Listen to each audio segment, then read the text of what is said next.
દાગ. લેખક કનુ ભગદેવ. પ્રકરણ 9. Bank manager. Dilip Mukund સાથે રેસ્ટોરન્ટમાં પ્રવેશ્યો. એણે જાણી જોઈને જેવું ટેબલ પસંદ કર્યું કે જ્યાંથી આનંદના ફ્લેટનો દરવાજો સ્પષ્ટ રીતે દેખાતો હતો. બંને સામસામે બેસી ગયા. દિલીપે વેઇટરને 2 કપ ચા લાવવાનો આદેશ આપ્યો. શું ખરેખર આનંદને કોઈ છોકરી સાથે લફરું ચાલે છે? એણે ટેબલ પર સહેજ આગળ નમતા ધીમેથી પૂછ્યું. હા સાહેબ, મુકુંદે જવાબ આપ્યો. મારી બહેનની જેમ આપની બહેનની જિંદગી પણ બરબાદ થાય એમ હું નથી ઈચ્છતો, એટલા માટે જ આપને આ વાત જણાવું છું. જો ખરેખર આનંદને કોઈ છોકરી સાથે લફરું ચાલતું હોય તો હું મારી બહેનના તેની સાથે લગ્ન કરાવવાને બદલે એને કૂવામાં ધકેલી દેવાનું વધુ પસંદ કરીશ. ખેર, એક વાતનો જવાબ આપ. બોલો સાહેબ. આનંદને જે છોકરી સાથે લફરું ચાલે છે એને તે ક્યારેય જોઈ છે ખરી? દિલીપે પૂછ્યું. હા, મુકુંદે હકારાત્મક ઢબે માથું હલાવતા જવાબ આપ્યો. કેટલી વાર જોઈ છે? આનો અર્થ એ થયો કે તે અવારનવાર આનંદને મળવા માટે તેના ફ્લેટ પર આવે છે, ખરું ને? હા. એ છોકરીનો દેખાવ કેવો છે? ખૂબ સુંદર, ગોરી ચિટ્ટી, મોટી મોટી આંખોવાળી. બસ એની તો વાત જ જવા દો સાહેબ. એના પર નજર પડતા જ ભલભલાનું ઈમાન ડગી જાય એમ છે. તારું ઈમાન પણ ડગ્યું છે? તું તો હજી નાનો છો. દિલીપે સ્મિત ફરકાવતા પૂછ્યું. હું આપને નાનો દેખાવ છું? સાહેબ, મારી ઉંમર પૂરા 18 વર્ષ છે. જાણે 18 વર્ષના હોવું કોઈ મોટી વાત હોય એવા અવાજે મુકુંદે કહ્યું. ચાલ, હું કબૂલ કરું છું કે તું નાનો નથી. તારી ઉંમર 18 વર્ષ છે અને કોઈ પણ સુંદર યુવતીને જોઈને તને તારું ઈમાન ડગમગાવવાનો પૂરેપૂરો હક છે. દિલીપ હસીને બોલ્યો. હવે જરા એક વાતનો જવાબ આપ. શું ગઈકાલે પણ એ છોકરી આનંદને મળવા માટે તેના ફ્લેટ પર આવી હતી? હા સાહેબ, એ કાલે પણ આવી હતી. એ જ વખતે વેઇટરે આવીને તેમના ટેબલ પર ચાના 2 કપ મૂકી ગયો. એ છોકરી ગઈકાલે આવી હતી તે તને બરાબર રીતે યાદ છે? દિલીપે પોતાનો કપ ઊંચકીને તેમાંથી એક ઘૂંટડો ભર્યા બાદ પૂછ્યું. હા સાહેબ, મને બરાબર યાદ છે. બનવા જોગ છે કે એ કદાચ પરમ દિવસે આવી હોય અને તું એને ગઈકાલ માની બેઠો હો. ના સાહેબ, બિલકુલ નહીં, મુકુંદ મક્કમ અવાજે બોલ્યો. મને બરાબર યાદ છે કે ગઈકાલે જ આવી હતી. મારી યાદદાસ્ત એટલી કમજોર નથી કે હું ગઈકાલ અને પરમ દિવસનો ફરક ન સમજી શકું. સાહેબ, મને તો એ પણ યાદ છે કે ગઈકાલે આપ પણ આનંદ સાહેબને મળવા માટે આવ્યા હતા. વાહ, ખરેખર તારી યાદદાસ્ત તથા નજરને દાદ આપવી પડશે. તારી નજર તો ખૂબ જ તેજ છે. દિલીપ તેને પાનો ચડાવતા બોલ્યો. એ છોકરી ગઈકાલે આનંદને મળવા માટે આવી હતી તે તને યાદ છે તો પછી તે કેટલા વાગે આવી હતી એ પણ યાદ હશે જ? હા, યાદ છે. એ દિવસના સમયે આવી હતી. એ વખતે કેટલા વાગ્યા હશે? 11, સાડા 11 વાગે. એ ટેક્સીમાં આવી હતી કે કારમાં? ટેક્સીમાં આવી હતી સાહેબ. ખેર, તારી યાદદાસ્ત આટલી તેજ છે તો એ જણાવ કે એણે કેવા વસ્ત્રો પહેર્યા હતા? દિલીપે કંઈ વિચારીને પૂછ્યું. મને બરાબર યાદ છે સાહેબ. એણે ગુલાબી રંગની સાડી અને એવા રંગનું બ્લાઉઝ પહેર્યું હતું. એના પગમાં ઊંચી એડીવાળા સફેદ રંગના સેન્ડલ હતા. આરતીના મૃતદેહ પર ગુલાબી રંગની સાડી, બ્લાઉઝ તથા પગમાં સફેદ સેન્ડલ હતા એ દિલીપને તરત જ યાદ આવી ગયું. અર્થાત મુકુંદ જે છોકરીનો ઉલ્લેખ કરતો હતો એ આરતી જ હતી. ગઈકાલે આરતી સાથે પોતાની મુલાકાત નથી થઈ એ બાબતમાં આનંદ ખોટું બોલ્યો હતો એ વાત તરત જ તે સમજી ગયો. આરતી ગઈકાલે આનંદ પાસે આવી હતી અને બેંકમાંથી 3 લાખ રૂપિયા ઉપાડ્યા પછી આવી હતી. દોસ્ત મુકુંદ, આ બધી વાતો જણાવીને તે મારી બહેનને બચાવી લીધી, નહીં તો એ બિચારીની જિંદગી ખરેખર બરબાદ થઈ જાત. વારું, ગઈકાલે જ્યારે એ છોકરી આનંદ પાસે આવી ત્યારે તેની પાસે કોઈ સામાન હતો કે પછી ખાલી હાથે જ આવી હતી? ના સાહેબ, ખાલી હાથે નહોતી આવી. તો એની પાસે એક ખભે લટકાવવાનું પાકીટ તથા એક બ્રીફકેસ હતી. ખભે લટકાવવાના પાકીટનો અર્થ વેનિટી બેગ થતો હતો. બ્રીફકેસ તથા વેનિટી બેગનું નામ સાંભળીને દિલીપની આંખોમાં ચમક પથરાઈ ગઈ. પાકીટ કેવા રંગનું હતું? એણે પૂછ્યું. લીલા કલરનું. અને બ્રીફકેસ એ કેવા રંગની હતી? જવાબ આપતા પહેલાં મુકુંદે થોડી પળો માટે વિચાર કર્યો. બ્રીફકેસ હું ન ભૂલતો હોઉં તો લાલ રંગની હતી. છેવટે એણે કહ્યું. એ આનંદના ફ્લેટમાં ક્યાં સુધી રોકાઈ હતી? 40-50 મિનિટ સુધી. ત્યારબાદ એ ચાલી ગઈ? હા સાહેબ, મુકુંદે હકારમાં માથું હલાવતા કહ્યું. ત્યારબાદ એ આનંદ સાહેબ સાથે ચાલી ગઈ હતી. શું? દિલીપે ચમકીને તેની સામે જોતા પૂછ્યું. અર્થાત 40-50 મિનિટ પછી આનંદ પણ એ છોકરી સાથે ક્યાંક ચાલ્યો ગયો હતો? હા સાહેબ, એ બંને સાથે જ ક્યાંક ગયા હતા. તેઓ ફ્લેટમાંથી બહાર નીકળ્યા ત્યારે તેમની પાસે બ્રીફકેસ હતી? દિલીપે પૂછ્યું. ના સાહેબ, બ્રીફકેસ તેમની પાસે નહોતી. એ છોકરીએ કદાચ બ્રીફકેસ આનંદ સાહેબને ત્યાં જ મૂકી દીધી હતી. અને પાકીટ? એ તેના ખભા પર લટકતું હતું. સહસા દિલીપને યાદ આવ્યું કે આરતીના મૃતદેહ પાસેથી વેનિટી બેગ નહોતી મળી. તો પછી વેનિટી બેગ ક્યાં ગઈ? આ સવાલ હથોડાની માફક તેના દિમાગમાં ઝીકાયો, પરંતુ હાલ તુરત આ સવાલનો કોઈ જવાબ તેની પાસે નહોતો. પછી એ બંને ક્યારે પાછા ફર્યા હતા? એણે એ સવાલ પરથી ધ્યાન ખસેડીને પૂછ્યું. એ બંને પાછા નહોતા આવ્યા. તો માત્ર આનંદ સાહેબ એકલા જ આવ્યા હતા. કેટલા વાગે? લગભગ 2 વાગે. 2 વાગે આવ્યા પછી આનંદ ફરીથી ક્યાંય બહાર ગયો હતો? દિલીપે પૂછ્યું. ના, યાદ કર, એ લગભગ 3:30 વાગે ક્યાંક ગયો હતો એમ હું માનું છું. ના સાહેબ, મને બરાબર યાદ છે. હું લગભગ 6 વાગ્યા સુધી મારા ઠેકાણે બેસીને ધંધો કરતો રહ્યો હતો. 6 વાગ્યા સુધી તેઓ પોતાના ફ્લેટમાં જ હતા. ત્યારબાદ તેઓ ક્યાંય બહાર ગયા હોય તે બાબતમાં હું કશું કહી શકું તેમ નથી. બાકી 6 વાગ્યા સુધી તેઓ ક્યાંય નહોતા ગયા એની મને પૂરી ખાતરી છે. દિલીપ એક સિગરેટ સળગાવીને વિચારમાં ડૂબી ગયો. સાહેબ, સહસા મુકુંદના અવાજથી તેની વિચારધારા તૂટી. એણે પ્રશ્નાર્થ નજરે તેની સામે જોયું. સાહેબ, આપે તો મને ઘણા સવાલો પૂછ્યા. હવે હું એક સવાલ પૂછું? જરૂર. આપ આનંદ સાહેબ તથા એ છોકરી વિશે આટલું ખોદીને શા માટે પૂછો છો? મુકુંદના અવાજમાં સંકોચની સાથે શંકાનો સૂર હતો. આનંદના ચારિત્ર્ય વિશે જાણવા માટે જ. પરંતુ આપે એવા પણ ઘણા સવાલો પૂછ્યા હતા કે જેને આનંદ સાહેબના ચારિત્ર્ય કે આપની બહેનના લગ્ન સાથે કોઈ સંબંધ નહોતો. બરાબર છે, મેં જાણી જોઈને જ તને આ જાતના આડાઅવળા સવાલો પૂછ્યા હતા. કેમ? સાચું કહું? હા. વાસ્તવમાં મને તારી વાત પર ભરોસો નહોતો. તું આનંદ વિશે ખોટું બોલે છે એમ હું માનતો હતો. એટલા માટે જ મેં આડાઅવળા અને અર્થહીન સવાલો પૂછ્યા હતા. પરંતુ તે જે રીતે મારા સવાલોના જવાબ આપ્યા છે એના પરથી મને ખાતરી થઈ ગઈ છે કે ખરેખર જ આનંદને કોઈ છોકરી સાથે લફરું ચાલે છે. દિલીપનો જવાબ સાંભળીને મુકુંદે સંતોષથી માથું હલાવ્યું. હવે તો આપ આનંદ સાહેબ સાથે આપની બહેનના લગ્ન નહીં કરો ને? એણે પૂછ્યું. ના, બિલકુલ નહીં.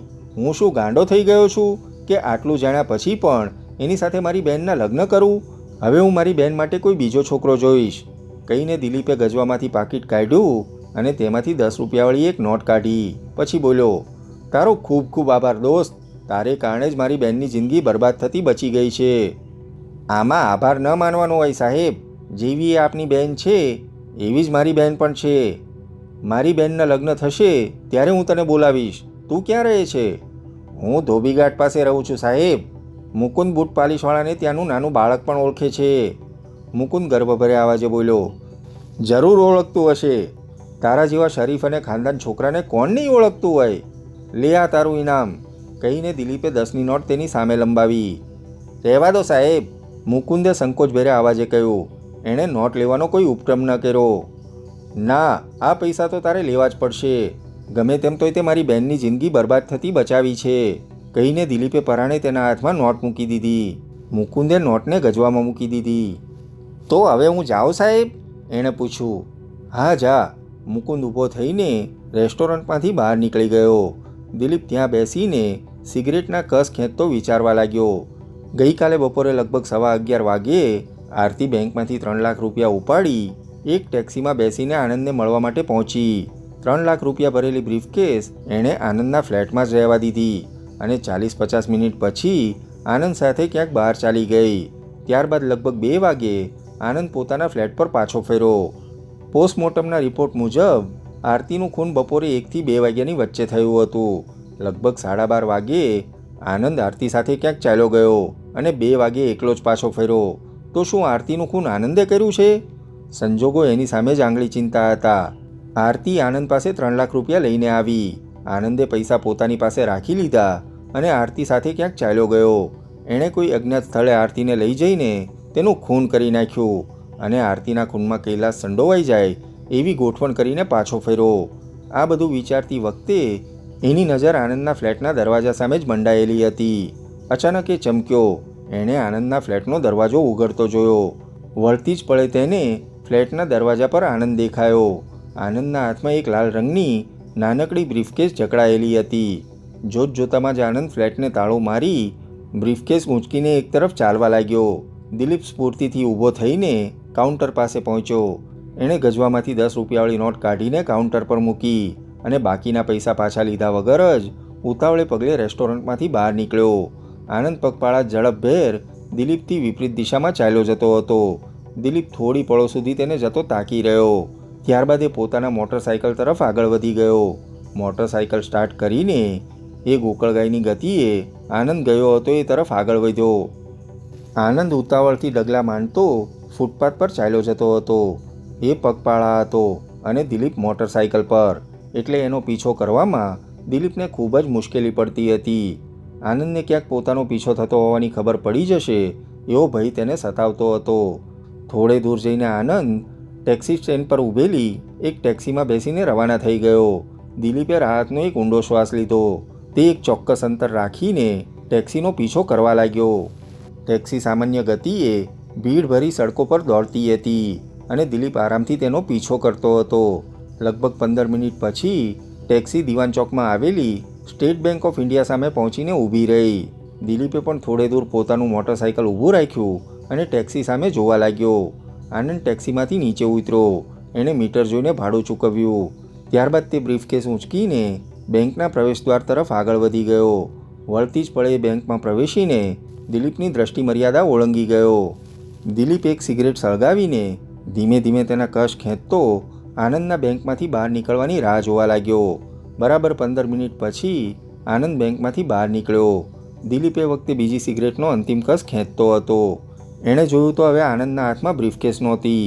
આનંદે બેંકમાં લોકર ખોલીને તેમાં બ્રીફકેસ મૂકી દીધી છે એ વાત તરત તે સમજી ગયો. એણે સિગરેટના ઠૂંઠાને એક તરફ ફેંક્યું અને મોટરસાઇકલની ઓટમાં છુપાઈ ગયો. આનંદે હાથ ઊંચો કરીને એક ખાલી ટેક્સી ઊભી રખાવી અને તેમાં બેસીને રવાના થઈ ગયો. ટેક્સી થોડે દૂર ગઈ કે તરત જ દિલીપે મોટરસાઇકલ પર બેસીને પુનઃ તેનો પીછો શરૂ કરી દીધો. થોડી વાર પછી ટેક્સી આનંદના ફ્લેટ સામે પહોંચીને ઊભી રહી. આનંદ બિલ ચૂકવીને પોતાના ફ્લેટમાં ચાલ્યો ગયો. દિલીપે પોતાનું મોટરસાઇકલ આગળ દોડાવી મૂક્યું. એ હવે ભૈરવ ચોક તરફ જતો હતો. 15 મિનિટ પછી એ સ્ટેટ બેંક ઓફ વિશાળગઢની ભૈરવ ચોક શાખામાં પ્રવેશ્યો. બેંકનું કામકાજ રાબેતા મુજબ ચાલતું હતું. દિલીપે આમ તેમ નજર કરી. એક ખૂણામાં તેને એક નાનકડી કેબિન દેખાઈ. કેબિનની બહાર મેનેજર લખેલી લાકડાની તકતી લટકતી હતી. દિલીપ કેબિન તરફ આગળ વધી ગયો. કેબિનની દિવાલો કાચની હતી અને તેની ચારે તરફ પડદા લટકતા હતા. દિલીપ દરવાજા સામે પહોંચ્યો. દરવાજો પણ કાચનો હતો, પરંતુ તેના પર પડદો પડેલો નહોતો, જેને કારણે અંદરનું દ્રશ્ય સ્પષ્ટ રીતે દેખાતું હતું. અંદર રિવોલ્વિંગ ચેર પર બેઠેલા માનવીને દિલીપ પહેલી જ નજરે ઓળખી ગયો. એ મનમોહન શુક્લ હતો. એ જ વખતે મનમોહનની નજર પણ દિલીપ પર પડી. એ પોતાના સ્થાનેથી ઊભો થઈને બહાર આવ્યો. આવો મિસ્ટર દિલીપ, એ દિલીપ સાથે હાથ મિલાવતા બોલ્યો. મેં ટેક્સી ડ્રાઈવરને રોકાવાનું જણાવી દીધું છે. એનું નામ વનમાળી છે. એ ટેક્સી સ્ટેન્ડ પર આપની રાહ જુએ છે. ચાલો. દિલીપ ચૂપચાપ તેની સાથે આગળ વધી ગયો. મનમોહન તેની બેંકની સામે આવેલા ટેક્સી સ્ટેન્ડ પર લઈ ગયો. ત્યાં 5-6 ટેક્સીઓ ઊભી હતી. મનમોહન એક નવી નક્કોર ટેક્સી પાસે પહોંચ્યો. ટેક્સીની ડ્રાઇવિંગ સીટ પર એક આધેડ વયનો ગુજરાતી બેઠો હતો. મનમોહન પર નજર પડતા જ એ ટેક્સીમાંથી બહાર નીકળ્યો. નમસ્તે મેનેજર સાહેબ. એણે બંને હાથ જોડીને તેને નમસ્કાર કર્યા. નમસ્તે, મનમોહને કહ્યું. પછી દિલીપ તરફ સંકેત કરતા બોલ્યો. વનમાળી કાકા, આ જ મિસ્ટર દિલીપ છે કે જેના વિશે મેં તમને જણાવ્યું હતું. નમસ્તે સાહેબ. વનમાળીએ દિલીપને પણ નમસ્તે કર્યા. દિલીપે વનમાળીને કંઈ પૂછવા માટે મોં ઉગાડ્યું ત્યાં જ મનમોહન બોલી ઉઠ્યો. મિસ્ટર દિલીપ, જો મારી કંઈ જરૂર ન હોય તો મને રજા આપો. જરૂર. સહકાર માટે આપનો ખૂબ ખૂબ આભાર શુક્લા સાહેબ, દિલીપે કહ્યું. મનમોહને ધીમેથી માથું હલાવ્યું. ત્યારબાદ એ ચાલ્યો ગયો. તમારું નામ વનમાળી દાસ છે કાકા? દિલીપે વાતની શરૂઆત કરવાના હેતુથી પૂછ્યું. હા સાહેબ. નામ તો બહુ સારું છે, દિલીપે સ્મિત ફરકાવતા કહ્યું. પછી તરત જ ગંભીર થતા બોલ્યો. ગઈકાલે સવારે લગભગ 11:15 વાગ્યે એક યુવતી અહીંથી જ તમારી ટેક્સીમાં બેઠી હતી. એ તમને યાદ છે? હા સાહેબ, મને બરાબર યાદ છે. યુવતીના દેખાવ વિશે જણાવશો? જરૂર. એ ખૂબ જ સુંદર અને ગોરી હતી. એની આંખો સામાન્ય કરતાં સહેજ મોટી હતી. એણે ક્યાં રંગની સાડી પહેરી હતી એ તમને યાદ છે? વનમાળી વિચારમાં પડી ગયો. સાહેબ, છેવટે એ બોલ્યો, મને યાદ છે ત્યાં સુધી એણે ગુલાબી કલરની સાડી પહેરી હતી. એના હાથમાં કી સામાન હતો? હા સાહેબ. શું હતું? લાલ રંગની એક નાનકડી બ્રીફકેસ હતી. અને પાકીટ? પાકીટ? વનમાળીએ પોતાનું માથું ખંજવાળ્યું. પછી બોલ્યો, હા સાહેબ, પાકીટ પણ એના ખભા પર લટકતું હતું. એ યુવતીને તમે ક્યાં સુધી મૂકી આવ્યા હતા? મેં એને પંચવટી રોડ પર એક ફ્લેટ સામે ઉતારી હતી. એ ફ્લેટ સામે કે જેની બાજુમાં એક બૂટ પોલીસવાળો છોકરો બેસે છે અને જેની સામે એક રેસ્ટોરન્ટ છે? હા સાહેબ. વનમાળીએ હકારમાં માથું હલાવ્યું. દિલીપ તેનો આભાર માનીને પોતાના મોટરસાઇકલ તરફ આગળ વધી ગયો. 2 મિનિટ પછી એનું મોટરસાઇકલ પૂરપાટ વેગે વિશાળગઢની આલિશાન સડકો પર દોડતું હતું. થોડીવાર પછી એણે ગોલ્ડન માર્કેટના પાર્કિંગમાં પોતાનું મોટરસાઇકલ પાર્ક કર્યું. ત્યારબાદ તે સુપ્રીમ બ્યુટી પાર્લરમાં પ્રવેશ્યો. સાધના આજે પણ કેશ કાઉન્ટર પાછળ બેઠી હતી. દિલીપ તેની નજીક પહોંચ્યો. આવ દિલીપ, સાધનાએ સ્મિત ફરકાવીને તેનું સ્વાગત કરતાં કહ્યું. સાધના, દિલીપ કોઈ પણ જાતની ભૂમિકા બાંધ્યા વગર બોલ્યો, હું તારી સાથે એકાંતમાં થોડી જરૂરી વાતો કરવા માગું છું. જાણે ચહેરા પરથી જ દિલીપના મનની વાત જાણી લેવા માગતી હોય એ રીતે સાધનાએ તેની સામે જોયું. ચાલ, છેવટે એણે કહ્યું. એ કાઉન્ટર પાછળથી બહાર નીકળીને એક તરફ આગળ વધી. દિલીપ તેની સાથે ચાલવા લાગ્યો. સાધનાએ એક કેબિનનો દરવાજો ઉઘાડ્યો અને દિલીપ સાથે અંદર પ્રવેશી. કેબિન સુરુચિ ઢબે શણગારેલી હતી. તેમાં એક સોફા સેટ પણ હતો. બોલ દિલીપ, શું લઈશ, ઠંડુ કે ગરમ? સાધનાએ પૂછ્યું. કશું જ નહીં, દિલીપ એક સોફા પર બેસતા બોલ્યો. નાહક જ તકલીફ લેવાની જરૂર નથી. એમાં તકલીફ શાની?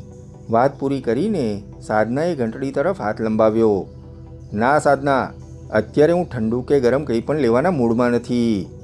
પણ જો મારે કોઈ ચીજની જરૂર હશે તો હું જરા પણ સંકોચ રાખ્યા વગર સામેથી જ માગી લઈશ, દિલીપે ગંભીર અવાજે કહ્યું. તું અહીં મારી સામે આવીને બેસ અને હું જે કંઈ પૂછું એનો સાચો જવાબ આપ. સાધના એક સોફા પર બેસીને પ્રશ્નાર્થ નજરે તેની સામે તાકી રહી. તું આનંદને ક્યારથી ઓળખે છે? દિલીપે પૂછ્યું. લગભગ 4 મહિનાથી, સાધનાએ જવાબ આપ્યો. માત્ર 4 મહિનાથી જ? દિલીપે શોધપૂર્ણ નજરે એના ચહેરા સામે તાકી રહેતા પૂછ્યું. હા. તમારી પહેલી મુલાકાત ક્યારે અને કેવી રીતે થઈ હતી? અમારી પહેલી મુલાકાત અજયના જન્મદિવસની પાર્ટીમાં થઈ હતી. અર્થાત હું પણ હાજર હતો એ પાર્ટીમાં? હા. વારું, મુલાકાત કેવી રીતે થઈ હતી? આરતીએ જ આનંદ સાથે મારી મુલાકાત કરાવી હતી. ત્યારબાદ ફરીથી ક્યારેય આનંદ સાથે તારી મુલાકાત થઈ છે ખરી? દિલીપે પૂછ્યું. હા, 1-2 વખત થઈ છે. એકાંતમાં કે આરતીની હાજરીમાં? એકાંતમાં મળવાનો તો કોઈ સવાલ જ ઊભો નથી થતો. હું જ્યારે પણ આનંદને મળી છું ત્યારે આરતીની હાજરીમાં જ મળી છું. 1 મિનિટ, મને જરા યાદ કરવા દે. સાધના વિચારમાં ડૂબી ગઈ. દિલીપ તેના બોલવાની રાહ જોવા લાગ્યો. હા, યાદ આવ્યું. થોડી પળો સુધી વિચાર્યા બાદ સાધનાએ કહ્યું. અજયના જન્મદિવસની પાર્ટી બાદ 2 વખત આનંદ સાથે મારી મુલાકાત થઈ હતી. એક વખત આરતી તેને લઈને અહીં આવી હતી અને બીજી વાર અમે ડિલક્સ રેસ્ટોરન્ટમાં મળ્યા હતા.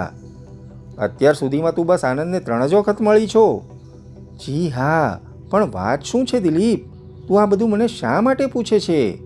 સાધનાએ મૂંઝવણભરી નજરે તેની સામે જોતા પૂછ્યું. સાંભળ, આનંદના કહેવા મુજબ તું એને પ્રેમ કરતી હતી અને તેની સાથે લગ્ન કરવા માગતી હતી. દિલીપનો અવાજ એકદમ ગંભીર અને શાંત હતો. શું? સાધના અવાક બની ગઈ. હા. એ નાલાયક ખોટું બોલે છે દિલીપ, સાધનાએ ક્રોધથી તમતમતા અવાજે કહ્યું. મને તેની સાથે જરા પણ પ્રેમ નહોતો. લગ્ન કરવાની વાત તો એક તરફ રહી, હું તો તેના મોં પર થૂકવાનું પણ પસંદ ન કરું. મારા વિશે આવી વાત કરતાં એની હિંમત જ કેમ ચાલી? હું એ નાલાયકને મારી નાખીશ. એ એના મનમાં શું સમજે છે? શાંત થા સાધના, મગજ પર કાબૂ રાખ. નાહક જ ગુસ્સો કરવાથી શું લાભ થશે? દિલીપ તેને સમજાવતા બોલ્યો. જો એ ખોટું બોલ્યો હશે તો હું તેની એવી હાલત કરીશ કે એ જિંદગીભર યાદ રાખશે. મારા પર તો તને ભરોસો છે ને? સાધનાએ ધીમેથી હકારમાં માથું હલાવ્યું. ત્યારબાદ એ પોતાના ક્રોધ અને આવેશ પર કાબૂ મેળવવાનો પ્રયાસ કરવા લાગી. દિલીપ ચૂપચાપ તેની સામે તાકી રહ્યો. આ સિવાય બીજું શું શું કહ્યું છે એના લાયકે? થોડી પળો બાદ સાધનાએ ધીમેથી પૂછ્યું. એના કહેવા મુજબ તું એની સાથે લગ્ન કરવા માગતી હતી. એટલું જ નહીં, તે આરતીને પડતી મૂકી દે એમ પણ તું ઈચ્છતી હતી.